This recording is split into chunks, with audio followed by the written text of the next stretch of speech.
25 సంవత్సరాల విజయవాడ వాసుల కళ గ్రేటర్ విజయవాడ.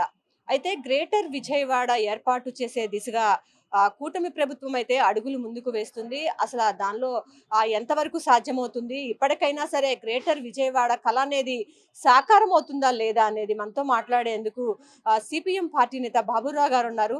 చెప్పండి సార్, విజయవాడలో మీరు ఎన్నో ఉద్యమాలు చేసిన చరిత్ర మీది.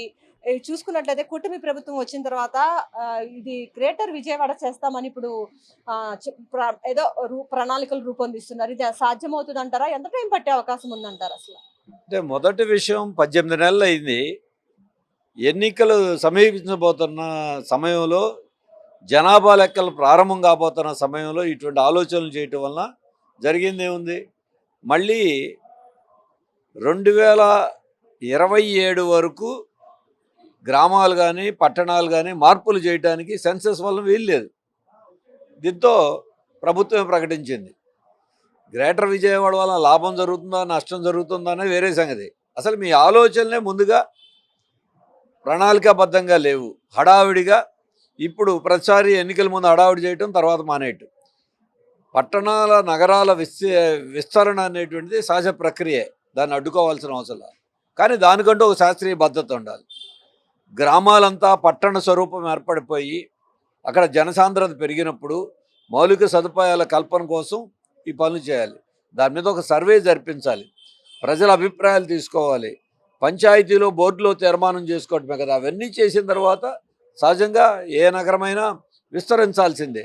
కానీ ఏదో ఒక రియల్ ఎస్టేట్ కోసమో, లేదు మేము కూడా పెద్ద పెద్ద నగరాలు ఏర్పాటు చేసామని చెప్పుకోవటానికో, అప్పులు తీసుకోవటానికి మాత్రమే కాకుండా నిజంగా సదుపాయాల అభివృద్ధికి శాస్త్రీయబద్ధంగా చేయాల్సిన బాధ్యత ఉంటుంది.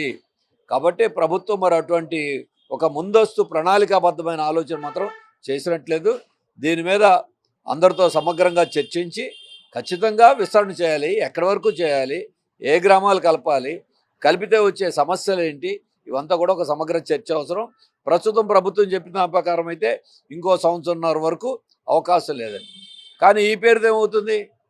కార్పొరేషన్ ఎన్నికలు, పంచాయతీ ఎన్నికలు పెండింగ్లో పడిపోయేటువంటి అవకాశం ఉంది, ఎన్నికలు లేకుండా. మరి ఇదే ముందుగా వాళ్ళు ఆలోచన చేస్తుంటే ఏదో ఒక నిర్ణయం తీసుకుంటే బాగుండేది. ఇప్పుడు ఒక గందరగోళమైన పరిస్థితి, అనిశ్చిత పరిస్థితి తప్ప మరి ముందుకు సాగే అవకాశాలు ప్రభుత్వం చెప్పే మాటలు బట్టే కనపడలేదు. అంటే గ్రేటర్ విజయవాడ వల్ల లాభాలు ఉంటాయి అంటారా? మనకి ఎక్కువగా నష్టాలు ఉంటాయి అంటారా? అసలు ఏంటంటే అంటే రెండు రకాలు ఉంటాయి.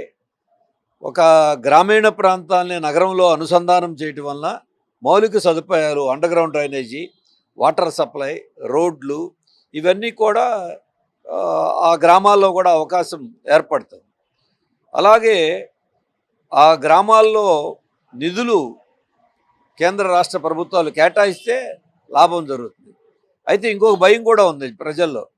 పట్టణాల్లో కల్పిస్తే సదుపాయాలు రావు, కానీ పన్నులు మాత్రం పెరిగిపోతాయి.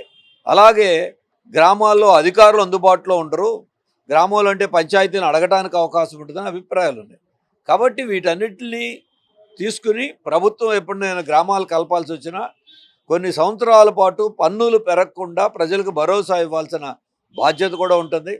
అలాగే ఏ గ్రామాలు కలిపినా వాటిల్లో కూడా స్థానిక కార్యాలయాలు ఏర్పాటు చేసి అక్కడ ప్రజలకి అందుబాటులో ఉండేటువంటి ఏర్పాట్లు కూడా చేయాలి. ఇవన్నీ ప్రభుత్వం చేస్తే అది కూడా ఏ గ్రామాన్ని కలపాలి, ఇప్పటికీ వ్యవసాయం ఎక్కువ ఉన్న గ్రామాన్ని కలపడం వల్ల ప్రయోజనం ఉండదు.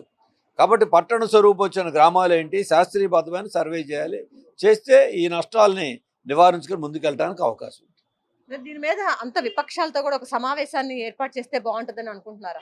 తప్పనిసరిగా అఖిలపక్ష సమావేశం ఏర్పాటు చేయాలి. దాంతోపాటు స్థానిక సంస్థల ప్రతినిధులతో ఏర్పాటు చేయాలి. ఏ గ్రామానికి ఆ గ్రామంలో ఉండే ప్రజలతో కూడా ఏర్పాటు చేయాలి.